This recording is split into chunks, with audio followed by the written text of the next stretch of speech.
Hello students, स्वागत है आपका एक बार फिर पाठशाला बाय नितिन सर के इस वीडियो लेक्चर में। मेरा नाम है नितिन वैष्णव। जैसे हमने लास्ट वीडियो लेक्चर में देखा था, डिफरेंशिएशन के बारे में स्टडी की थी। आप उसे देख सकते हैं जाके मैथमेटिकल टूल में जो प्लेलिस्ट है उसके अंदर जाके आप अगर देखेंगे तो वहाँ पर डिफरेंशिएशन आपको मिल जाएगा। और सेकेंड आज हमारा है इंटीग्रेशन, ये टॉपिक। तो स्टूडेंट, अगर हम डिफरेंशिएशन की बात करें तो उसका जस्ट अपोजिट है ये इंटीग्रेशन। जैसे अगर हमने डिफरेंशिएशन की बात करी थी तो डिफरेंशिएशन में हमने देखा था कि जो मैथमेटिक्स में 4 प्रोसेस होती है, एडिशन, सब्सट्रैक्शन, मल्टीप्लिकेशन, डिवीजन। उसके अलावा अगर हम इसके अंदर डिफरेंस और डिवीजन साथ में करते हैं तो ये एक हमारी नया प्रोसेस बन गया स्टूडेंट, ये डिफरेंशिएशन। जिससे हम क्या करते हैं, अगर मैथमेटिक्स की बात करें तो हम फंक्शन से स्टूडेंट क्या निकालते हैं, हम फंक्शन से निकालते हैं डेरिवेटिव्स। तो उसे हम कहते हैं उस प्रोसेस को डिफरेंशिएशन, जिसके अंदर हम डिफरेंस और डिवीज़न करते हैं। जैसे हम डिफरेंस अगर करते हैं कि एफ ऑफ एक्स है, इसका हमने डिफरेंस निकाला और हम क्या कर देते हैं, इसके अंदर डिवीज़न कर देते हैं डी एक्स का, तो ये हमारा पूरा डिफरेंशिएशन हो जाता है स्टूडेंट। अब स्टूडेंट, अगर हम बात करते हैं इंटीग्रेशन की, तो इंटीग्रेशन भी एक टाइप की प्रोसेस है, बट ये इसकी उल्टी है। जैसे डिफरेंशिएशन में फंक्शन से डेरिवेटिव निकाला जाता है और इंटीग्रेशन में क्या होता है, इंटीग्रेशन में डेरिवेटिव से फंक्शन निकाले जाते हैं स्टूडेंट। मैं यहाँ पे लिख देता हूँ कि आपका जैसे यहाँ पर फंक्शन है और यहाँ पर आपका डेरिवेटिव है। तो अगर हमारा पास फंक्शन है और हमें निकालना है डेरिवेटिव, तो हम जो प्रोसेस करेंगे वो करेंगे यहाँ पर डिफरेंशिएशन। बट स्टूडेंट, अगर हमें यहाँ पर क्या करना है, अगर हमें यहाँ पर डेरिवेटिव्स दिया है और वहाँ से फंक्शन निकालना है, तो हम जो प्रोसेस करेंगे उसे हम कहेंगे स्टूडेंट इंटीग्रेशन यहाँ पर। अब स्टूडेंट, हमने मैथमेटिकल लैंग्वेज में समझा और इसके अंदर हम अभी देखते हैं, जैसे इसके अंदर हम डिफरेंस और डिवीजन दोनों करते हैं, तो इस टाइप से हम डिफरेंशिएशन करते हो। इंटीग्रेशन की अगर बात करेंगे तो यहाँ पर हम 2 ऑपरेशन साथ में करते हैं मैथमेटिक्स के। यहाँ पे हम मल्टीप्लिकेशन करते हैं, मल्टीप्लिकेशन, और साथ में हम स्टूडेंट यहाँ पर करते हैं एडिशन। एडिशन और मल्टीप्लिकेशन जब साथ में होगा तो ये हमारा नया ऑपरेशन बन गया मैथमेटिक्स का, तो उसी को हम यहाँ पर इंटीग्रेशन कह रहे हैं स्टूडेंट। अब स्टूडेंट, हम आते हैं फिजिक्स में कि इंटीग्रेशन के यूजेस वगैरह कहाँ पर है। तो आप देखिए, अगर हम इसके अंदर बात करेंगे, जैसे मैं यहाँ पर बात कर लेता हूँ इंटीग्रेशन में, जैसे हमें क्या करना रहता है फिजिक्स में, हमें एरिया वगैरह फाइंड करना रहता है। मान लीजिए हमें एरिया फाइंड करना है। अब अगर सिंपल सा हमें एरिया किसी चीज़ का फाइंड करना है, तो मान लीजिए ये हमारा रेक्टेंगल है। अब इसका एरिया अगर फाइंड करना है तो हमारे पास क्या है, यहाँ पर लेंथ है और इसकी विड्थ है। तो हम क्या करेंगे, एरिया L इंटू बी करके फाइंड कर सकते हैं। पर एक कंडीशन है यहाँ पर इस पॉइंट और इस पॉइंट में सभी दूर क्या है, इसकी जो ये लेंथ है, ये यहाँ से यहाँ तक पॉइंट में विड्थ क्या है, इसकी सेम होना चाहिए। क्लियर है स्टूडेंट। पर हमें फिजिक्स में कैसी ज़रूरत पड़ती स्टूडेंट, हमें कुछ इस टाइप का, अगर मान लीजिए कुछ ग्राफ बन रहा है, जैसे ये ग्राफ हमारा कुछ इस टाइप का बना। अब हमें स्टूडेंट यहाँ का एरिया फाइंड करना है, ये पूरा, तो ये हमें पूरा एरिया फाइंड करना है। तो अगर हमें ये वाला एरिया फाइंड करना है तो ये अब कैसे करेंगे हम, क्योंकि अब इम्पॉसिबल है उसके हिसाब से, रेक्टेंगल के हिसाब से। तो हम क्या करेंगे यहाँ पर स्टूडेंट, इसके हम इनफाइनाइट पार्ट करेंगे, इसके इनफाइनाइट पार्ट करेंगे। मान लीजिए मैंने एक पार्ट किया, क्योंकि ये पूरे की जो विड्थ है वो ज़्यादा रहेगी और ये जो पार्ट करा है इसकी विड्थ कम रहेगी। तो हम क्या चाहते हैं, कम से कम विड्थ हो, ताकि ये जो दोनों पॉइंट हो, ये दोनों पॉइंट पास में हो। जैसे मान लीजिए कि ये टोटल 10 लेंथ है और ये वाली कैसी हो, 10.00001, तो दोनों को हम अप्रोक्सीमेट क्या 10 लिख सकते हैं, यहाँ पर दोनों सेम है। तो हम इतना पास में करेंगे कि हमें यहाँ पर एक रेक्टेंगल मिल जाएगा। अब स्टूडेंट, अगर मैं इसका एरिया फाइंड कर लेता हूँ, इसका एरिया A1 मान लीजिए मिल गया। सेकेंड, अगर स्ट्रिप मैंने जो इसके आगे वाली ली है, इसका एरिया A2 है। थर्ड स्ट्रिप जो इसके आगे वाली मैंने ली है, इसका एरिया कितना आ गया स्टूडेंट, A3। ऐसी चीज़ मैंने इनफाइनाइट पार्ट कर रखे या n पार्ट में इसको तोड़ा है स्टूडेंट, तो क्या होगा, जो nth पार्ट है हमारा उसका एरिया क्या आ जाएगा AN। अब जो एरिया होगा स्टूडेंट टोटल वो कितना होगा A1 + A2 + A3 + AN, A1 + A2 + A3 + AN। तो ये टोटल एरिया इसका फाइंड हो जाएगा स्टूडेंट।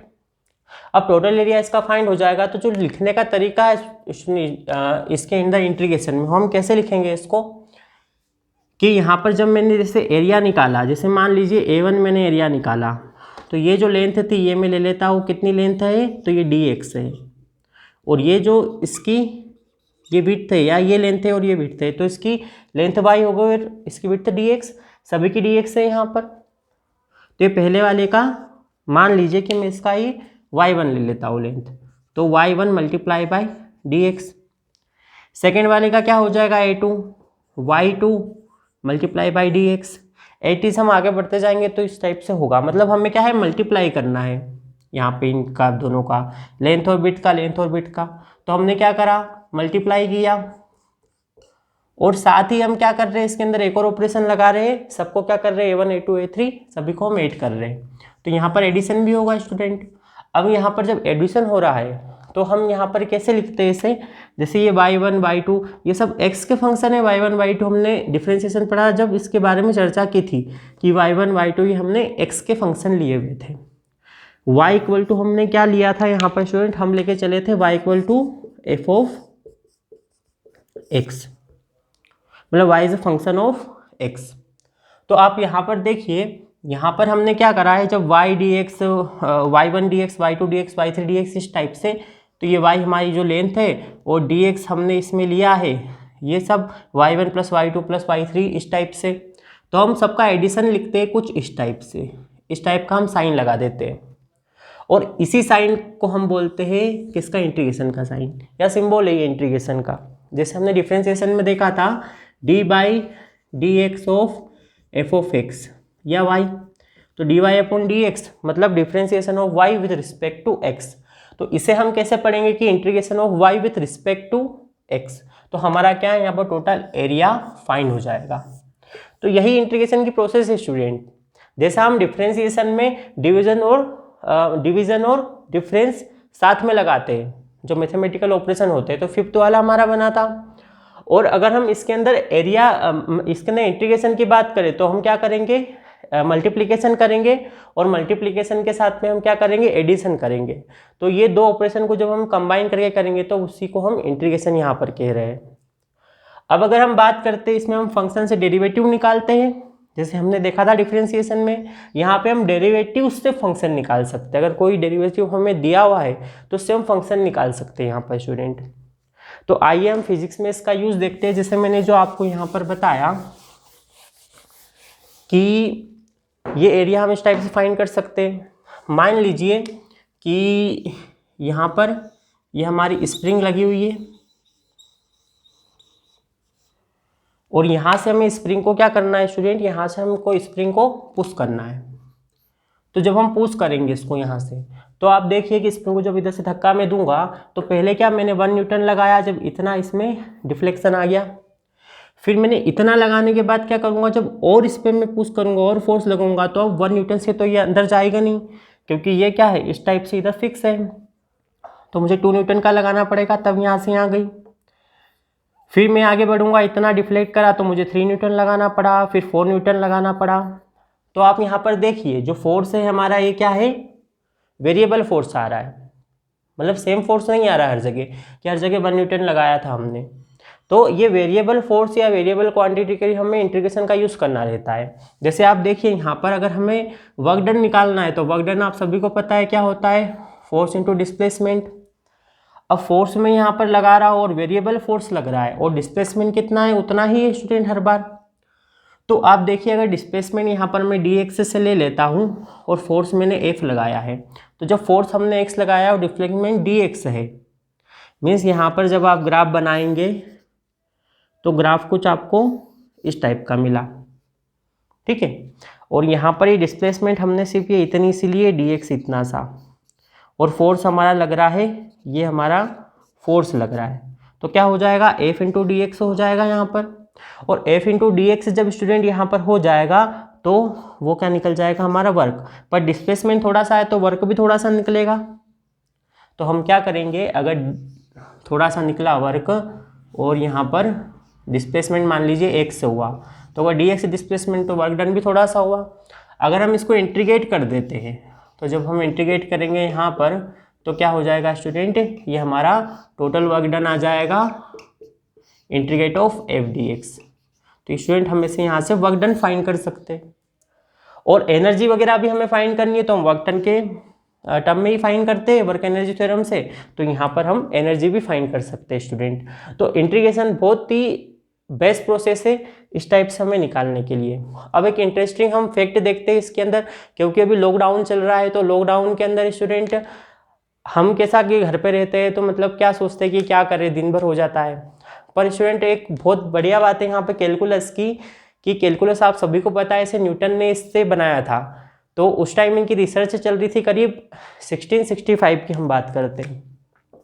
तो 1665 की बात है स्टूडेंट, जब क्या हुआ था, जब प्लेग वगैरह अमेरिका में बहुत ज़्यादा चला था, तो न्यूटन भी वहीं पर थे, वहीं पे रिसर्च कर रहे थे, अपनी पढ़ाई कर रहे थे कॉलेजेस वगैरह में। कुछ 22 या 24 साल की उनकी एज थी। तो उस दौरान जब प्लेग फैला तो वहाँ पर भी लॉकडाउन हुआ, और उसके कुछ सप्ताह पहले वो घर पे आ गए थे। तो घर पे जब वो आए स्टूडेंट, तो पूरे साल भर तक उनका लॉकडाउन चला था, वो साल भर अपने घर में थे। अब 1 ईयर के लिए लॉकडाउन था, सोचिए आप 1 ईयर वो घर में ही थे। हमें 21 दिन में या जो सेकेंड फेज अभी चालू हुआ 19 दिन में ऐसा लगने लग जाता है कि हमारी क्या हालत होगी। बट सोचिए उनने कैलकुलस की जो रिसर्च करी और कैलकुलस जो दिया, वो लॉकडाउन पीरियड में उन्होंने रिसर्च पूरी करी थी, और हमें इंटीग्रेशन और डिफरेंशिएशन कैलकुलस पूरा उन्होंने दिया, ताकि तभी हम आज की कैलकुलेशन कर पा रहे हैं। अगर वो ऐसा सोचते 1665 में जब प्लेग आया था तो क्या होता है स्टूडेंट, वो भी घर में बैठे रहते। तो हमारा भी ये मतलब बनता है कर्तव्य कि हमें क्या है, पढ़ाई करना चाहिए और ऐसे घर पे बैठना नहीं चाहिए, ठीक है, क्योंकि लॉकडाउन हो सकता है अभी 3 महीने के आगे भी बढ़ जाए। तो अभी से आप स्टार्ट कर दीजिए। और नेक्स्ट ये भी बात नहीं यहाँ पर कि इन्होंने ग्रेविटेशन का भी यहीं से करा था। आपने वो सभी ने सुना होगा कि न्यूटन पेड़ के नीचे बैठे थे तो सेब गिरा था, पर एक्चुअल में वो घर पे थे, और घर के आगे उस घर में जो विंडो थी, विंडो से उनका पेड़ दिखता था, वो बाहर जो सेब का था, तो सेब वहाँ से गिरा, उनने देखा। और इतने दिनों से वो देख रहे थे कि गिर रहा है, जब वो पढ़ाई कर रहे थे, या 22, 24, 25 साल के हो गए, पर उन्होंने कभी गौर नहीं किया। पर इस टाइम पे ही उन्होंने गौर किया, क्योंकि अब क्या है, फ्री दिमाग है, बहुत कुछ उनको सीखने को मिला, बहुत कुछ वो सोच सकते हैं, वो फ्री है, क्योंकि दिन भर उनका टाइम उनको ही दे रहे हैं, वो किसी दूसरे को नहीं दे रहे। तो आप अपना टाइम अपने को ही दे रहे हैं, और वो उतना टाइम उनको ही दे रहे थे। तो उन्होंने जैसे ही पेड़ से गिरा तो उन्होंने ये सोचना चालू किया कि ये नीचे क्यों गिरा, और वहीं से ग्रेविटेशन आया। आप सभी को पता है, सभी ने ग्रेविटेशन पढ़ा हुआ है अभी तक। तो आप सोचिए इतनी बड़ी बड़ी चीज़ें जब इन्वेंशन हो सकती है लॉकडाउन पीरियड में, तो हम पढ़ाई तो कर सकते हैं। तो हमें इससे एक सबक लेना चाहिए स्टूडेंट, तो टेंशन लेने वाली बात नहीं है। ऐसे वीडियो वगैरह आते रहेंगे आपके लिए। और हमारा मैथमेटिक्स का इंटीग्रेशन का टॉपिक कंप्लीट हुआ है अभी, मतलब फिजिक्स में जो यूज़ होगा उस टाइप से मैंने बताया है। तो हम इसके आगे बात कर लेते हैं अब इसके फॉर्मूलेस वगैरह इंटीग्रेशन की, है ना। और साथ ही में हम क्या बात कर लेंगे स्टूडेंट, कुछ क्वेश्चन वगैरह जहाँ पे इसका यूजेस है फिजिक्स में स्टूडेंट। तो चलिए हम स्टार्ट करते हैं।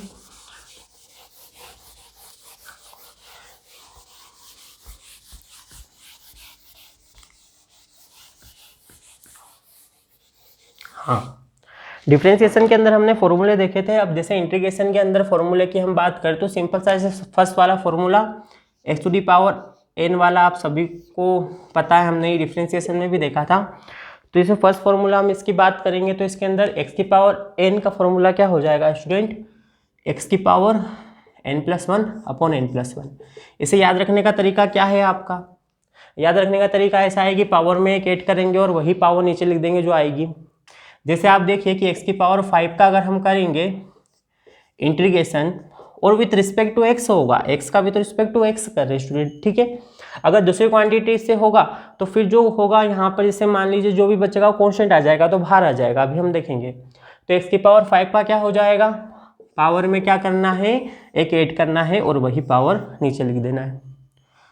पावर में एक ऐड करेंगे, x⁶ हो जाएगी, वही पावर नीचे हो गया, ठीक है। तो इंटीग्रेशन हो गया आपका। अब मैं यहीं पे बता रहा हूँ 2 टाइप के इंटीग्रेशन होते हैं, एक डिफिनिट इंटीग्रेशन होता है, एक नॉन डिफिनिट इंटीग्रेट होता है। तो स्टूडेंट डिफिनिट इंटीग्रल में क्या होता है, लिमिट्स वगैरह रहती है, हम आगे उसे देखेंगे, और नॉन डेफिनेट इंटीग्रल में लिमिट्स नहीं होती है। तो हम एक कांस्टेंट साथ में यहाँ पर लगाते हैं, तो क्या हो जाएगा x⁶/6 प्लस c। ये होता है इंटीग्रेट कांस्टेंट या इंटीग्रल कांस्टेंट। तो अगर ये कांस्टेंट कहाँ से आया, ये अगर आपको जानना है तो डिफरेंशिएशन के कुछ फॉर्मूले की हम बात करेंगे। जैसे मान लीजिए कि हमें डिफरेंशिएशन करना था x⁶ प्लस 5 का।